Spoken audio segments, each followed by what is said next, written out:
Hi there, this is Yogi Virendra Yogi. I have discussed part 1 and part 2 of yoga. What is yoga?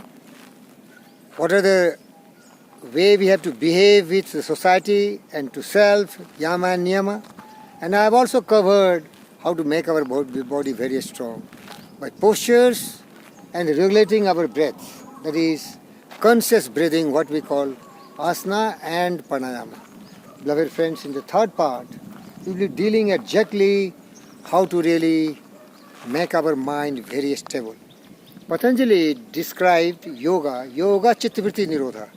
Yoga is the process, the procedures and the activity where we have to really take full possession of your mind and control and direct it so that it is not drifted and it is stabilized and focused and concentrated on a particular object in our life.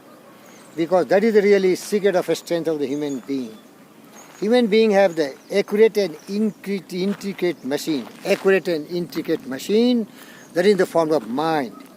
And anybody who has developed this ability, capacity and confidence to really take full possession, absolute control in his mind or in her mind, he and she can attain anything and everything on this planet Earth.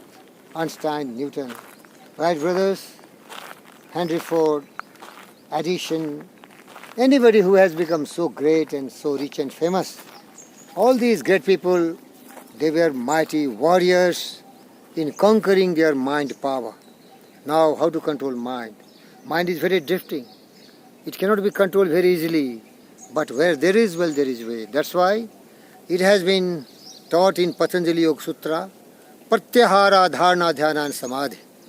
Pratyahara means, first of all, we have to search for everything, not outside the world, but within ourselves. Inward focusing of our own mind. Like Buddha did. Buddha renounced the whole world, left his house, the kingdom, the wife and son, and his search, stellar beauty, tranquility, peace, joy, serenity within himself. Because the whole world is within ourselves. But people, those who are running after loves and fishes, they keep on hankering after external things and they invite only misery, sorrow, suffering and grief. They never attain any peace of mind in their life. So with minimum, with limited things, we have to know the knowledge of living a very peaceful, very calm, serene and tranquil life. That is by pratyahara. Focus your total intelligence within yourself. Iduko, it is in your mind, hidden everything else. Then is dharana, dhyana. Dharana is concentration. Dhyana is deep meditation. Now what happens? There is auto-suggestion in our success philosophy. If you keep on repeatedly feeding certain ideas to your mind, that become your habit. And that reflects in your character. And that basically becomes your circumstances and the conditions of your living life. So that we have to meditate. Meditation is dwelling perennially, permanently, stopping our mind from diverging, distracted by any external things, and focusing on the idea what we have, any theme, any subject. Like Buddha wanted to know exactly the secret of living a very tranquil and peaceful life. So he was meditating on that. What is that secret? And he discovered meditation of love, meditation of pity, meditation of impurity, meditation of joy, meditation of serenity. So that is basically the 8 limbs of yoga. Yama, niyama, asana, pranayama, pratyahara, dharana, dhyana and samadhi. Beloved friends, that is a theoretical concept. I tried to cover in my 3rd chapter of this complete yoga. Now bottom line, the summary. Yoga is the art or science of living life with perfect physical fitness and absolute well-disciplined, well-controlled mental condition, because we know our body will be free from all elements when our mind is joyful. There is nothing like physician with a cheerful mind.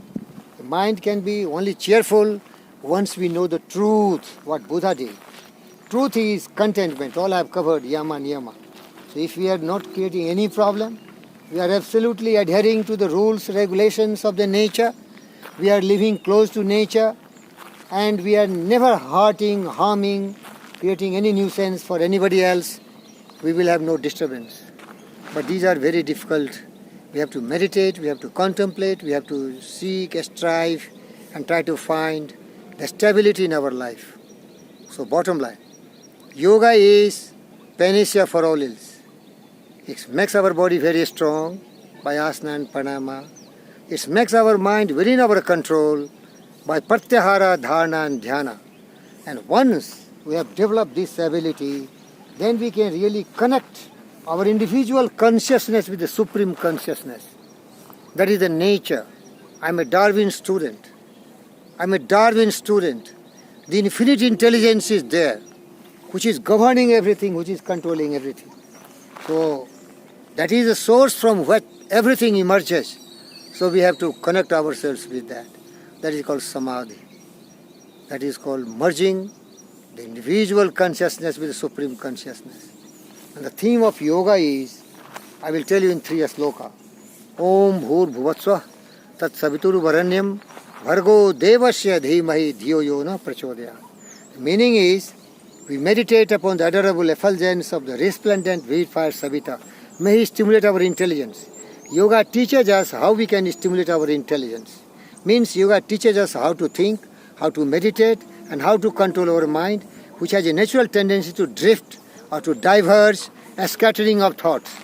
But anybody who has mastered his mind, it is concentrating, it is not diverging. That is very, very important aspect 1. Then it teaches us, Sarve bhavantu sukhina sarve shantu niramaya sarvhadrani pasyantu ma kaschid dukh bhav bhavet. It is teaching us that we have not to be a self-centered, selfish creature, but we have to be magnanimous, more humble, more polite, more gentle, more generous towards every bird, beast, animals and plants. Human being being the most intelligent one, it's our duty to protect every creature. When I say creature, birds, beasts, animals and plants. Because we can only survive when we are together. That's why the branch where yoga is there, yoga and naturopathy. Yoga is integral part of nature. Beloved friends, so I have told you how to maintain our physical condition, how to make our mental balance, and then it is, we have to meditate always one thing. Asado ma sadgamya, tamso ma jyoti gamya, mrityu ma amritam gamya. We have to always think, we want to go from darkness to light, from mortality to immortality, and from, from sorrow, suffering, grief and pain, or all kinds of miseries to really eternal joy, stainless beauty and tranquility. And connect ourselves with God. And lastly, Vasudhaiva Kutumbakam, the whole universe is our family. Atmatsar Bhutesu, all the creatures on this earth, they are connected.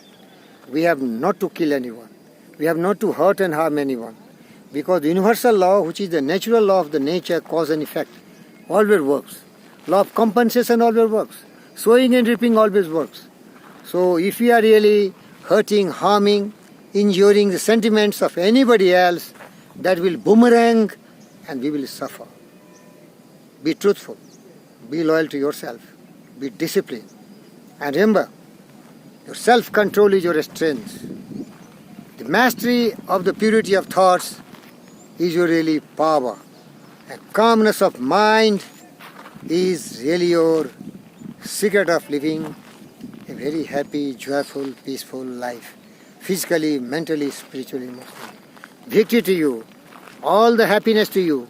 Because the life has to be well regulated by yoga. This is Yogi Virendra Yogi wishing all the best. Must participate on the International Yoga Day on 21st June. And make a routine of your life. You will enjoy it. You will live your life to the fullest extent. Thank you.